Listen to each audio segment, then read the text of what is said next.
کرنے آیا ہوں ابھی خان صاحب کا الیکشن کمیشن میں انٹرا پارٹی الیکشن تھے وہ ان کا کنڈیم کر کے تو ہم پھر بھاگ کے ادھر آئے ہیں. بس انشاءاللہ اللہ کرے آپ پریشان ہیں جی بایو میٹرک ہو گیا. باقی میں اس کو آج ہی لگوانے کی کوشش کرتا ہوں. چلے شکریہ. یہ بار بار پوچھتے ہیں آپ کو 5 روپے وقت نے ان کے جو انہوں نے کہا ہوگا ٹھیک کہا ہوگا. میں ان کو مل کے آئے ہیں تو یہ آپ دیکھ لیں. میں نے پرسنل تسلی ہے نا پرسنل میں ملنا چاہتی ہوں. پہلے دن سے ایک چیز تھی وہ ہم دیکھیں پہلے دن سے جو خان صاحب کی انہوں نے اجازت نہیں دی اس کا ہم نے کنڈیم کیا اور ہم نے کہا کہ ہائی کورٹ میں ہماری اپلیکیشنیں پینڈنگ تھی. جب یہاں ہائی کورٹ نے ہمیں ریلیف نہیں دیا کہ بین لگا ہوا اور بی بی کو بھی اجازت نہیں دی کہ مل لیں تو اس پہ ہم نے کنڈیم کیا. پھر پولیٹیکل کمیٹی نے میٹنگ کر لی اس کا جیسے ہوا تھا. ہم نے پھر حکومت نے یہ کہا تھا کہ ہم اپنے ڈاکٹر بھیجیں گے. ہم نے کسی بھی صورت میں حکومتی ڈاکٹر پہ تسلی کا نہیں کہا تھا. میری بات ہوئی تھی بی بی سی بھی ہم نے تسلی کا نہیں کہا تھا کہ ہماری تسلی ہوگی پر ہم پھر بھی کہہ رہے تھے چلو ہو تو جائے کہ ہمارے پاس کچھ آ جائے. پھر گورنمنٹ نے جو اپنے ڈاکٹر بھیج کر کی رپورٹ وہاں دے دی جو ہمارے پاس آیا. میرے پاس ڈائریکٹلی نہیں آیا تھا ہمارے پاس کسی کے تھرو آیا تھا وہاں سے جو ڈاکٹر وہ چلا گیا. ہم نے اس پہ بھی نہیں کہا کہ ہماری تسلی ہوگی. ہمارا مطالبہ پھر بھی تھا کہ شوکت خانم کا ڈاکٹر جائیں اور ہمیں اجازت دی جائے تاکہ خان صاحب کے ساتھ ملاقات. اچھا بیرسٹر گور صاحب پہلے آپ لوگ کہہ رہے تھے پی ٹی آئی کے رہنما کہ خان صاحب سے اس لیے نہیں ملنے دیا جا رہا چونکہ آئینی ترمیم ہے اور 25 کے بعد آئینی ترمیم جب ہو جائے گی تو اس کے بعد ملنے دیا جائے گا. لیکن اب تا حکم ثانی مزید توسیع کر دی گئی ہے. تا حکم ثانی وہ 20 تاریخ تک تھی تو یہ لوگ تو ایسے ہی کرتے ہیں جس طریقے سے بھی ہے. لیکن ہمارے جو پہلے سے آرڈر موجود ہے ہائی کورٹ کے 3 آرڈر پہلے سے موجود ہیں کہ آپ اجازت دیں گے اور انشاءاللہ تعالی اس مرتبہ ابھی اپلیکیشن فائل کریں گے تو ہر صورت اب اجازت ملے گی. چیئرمین صاحب آپ نے ملاقات کی عمران خان سے اس کے بعد ٹکرز بھی چلے ایک نجی چینل پر. ٹکرز میں تو کہا گیا کہ سرزنش کی گئی. اس حوالے سے کیا اپڈیٹ؟ سارے غلط تھے. ہم 5 بندے ملے تھے. میں بھی ملا تھا. سلمان راجہ صاحب بھی تھے.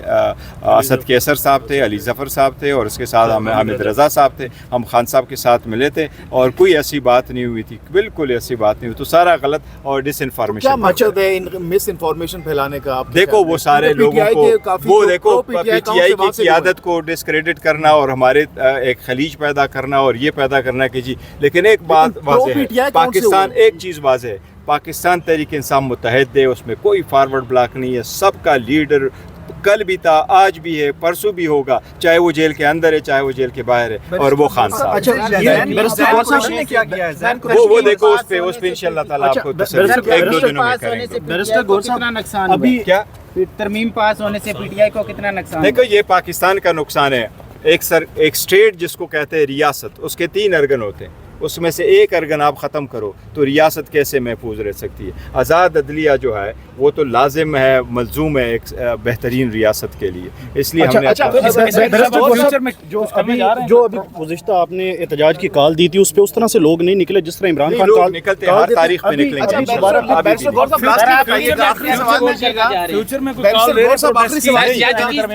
نہیں دیکھو جو جج کی ترمیم ہے ہم نے کل نام دیے تھے.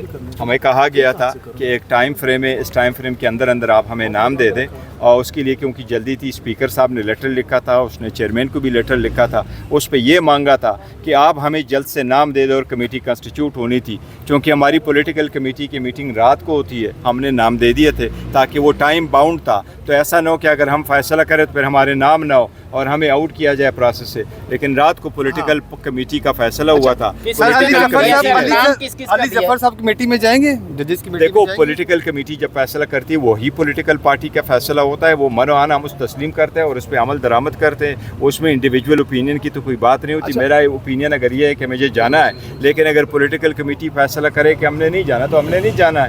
وہ کیونکہ میں اگر چیئرمین کے عہدے پہ بھی ہوں یا کوئی بھی عہدہ پہ ہو تو ہمارے انسٹرکشن وہی ہے جو خان صاحب دیتے ہیں. خان صاحب کی ہدایت یہی ہے. نام بتا دیں کون کون سے دیے ہوئے ہیں. میں تبھی تو کہہ رہا ہوں کمیٹی میں کمیٹی میں دیکھو حامد رضا صاحب میرا اور علی ظفر صاحب کا تھا. یہ 3 ہمیں بتایا کہ آپ کے 3 ہیں. ادروائز اس پہ بھی ہمیں آبجیکشن ہے. دیکھو ہم بڑی پولیٹیکل پارٹی ہیں. ہمارے ریزرو سیٹ ہے وہ سپریم کورٹ کے آرڈر کے مطابق تو ہمارے 2 نہیں ہمارے 3 ہونے چاہیے تھے نیشنل اسمبلی. بتائیے گا ایک جانب ایک اور حکومت کے لوگ 8 ہیں بآسانی وہ اپنی مرضی کا.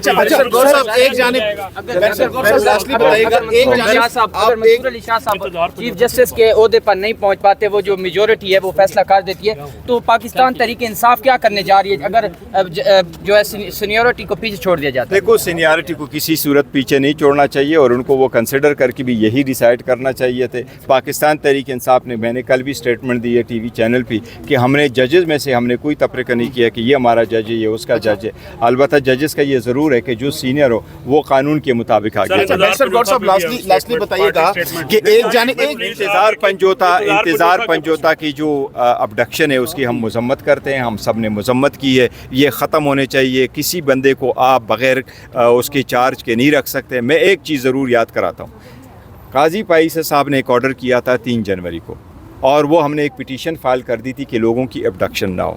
اس 3 تاریخ کے آرڈر میں یہ ہوا تھا کہ سپریم کورٹ نے اس آرڈر پہ وزیر اعظم کو یہ ڈائریکٹ کیا تھا کہ اٹارنی جنرل کو صاحب کو کہا تھا کہ آپ یہ آرڈر لے جا کے وزیر اعظم صاحب سے مل کر کے آپ انڈرٹیکنگ سپریم کورٹ میں فائل کریں کہ آج کے بعد کسی بندے کو نہیں اٹھایا جائے گا. میں نے پھر اسمبلی کے فلور پہ پوائنٹ آف آرڈر پہ جسور ہانیہ کی شہادت کے بعد ہم وہ جوائنٹ اسٹیٹمنٹ دے رہے تھے. میں نے وزیر اعظم سے اس وقت بھی مطالبہ کیا تھا اور وزیر اعظم نے فلور آف دا ہاؤس پہ کہا تھا کہ میں معلومات حاصل کر کے پھر اسمبلی کو فلور اسپیکر صاحب کے پاس لے کے آؤں گا. آج تک انہوں نے نہیں بتایا. یہ سپریم کورٹ کے اس آرڈر کی ساری صریح خلاف ورزی ہے.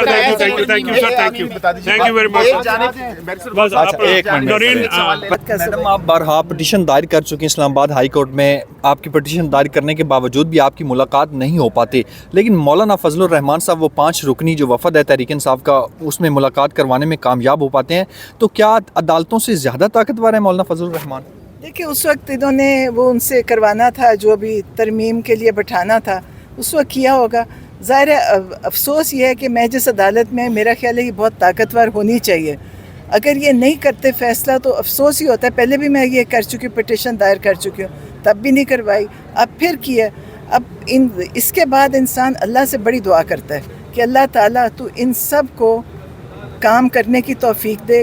اس جگہ بٹھائے اللہ نے، بڑی بڑی کرسیوں پہ بیٹھتے ہیں، اللہ ان سے صحیح کام کروائے، انصاف کروائے. ہم دعا کرتے ہیں کیونکہ ہم بھی انصاف کے ہیں اور بہت سارے لوگ بھی انصاف کے لیے آتے ہیں. آخری جو علیمہ خان صاحبہ ہیں ان حوالے سے ان سے کوئی ملاقات ہوئی ہے؟ جیل کے اندر ہیں، کیا کہنا تھا ان کا؟ کیا کل ان سے ملاقات ہوئی تھی، دونوں میری بہنوں سے. الحمدللہ بیٹھی ہیں، مضبوط ہیں، لیکن کس وجہ سے ہیں یہ افسوس ہے. انہوں نے تو کوئی کام ایسا غلط نہیں کیا کہ ان کی ملاقات ان کو جیل میں ڈالا جاتا. ان کو قید تنہائی میں رکھا ہوا ہے، دونوں کو علیحدہ سیلز میں رکھا ہوا ہے، علیحدہ ہیں. اور آپ سوچیں کہ ان کو کس وجہ سے گئی ہیں. آپ سب نے دیکھا تھا خالی ہاتھ کھڑی تھی اور ان پہ 100 قسم کے الزام لگا دیا، بارود، دہشت گردی.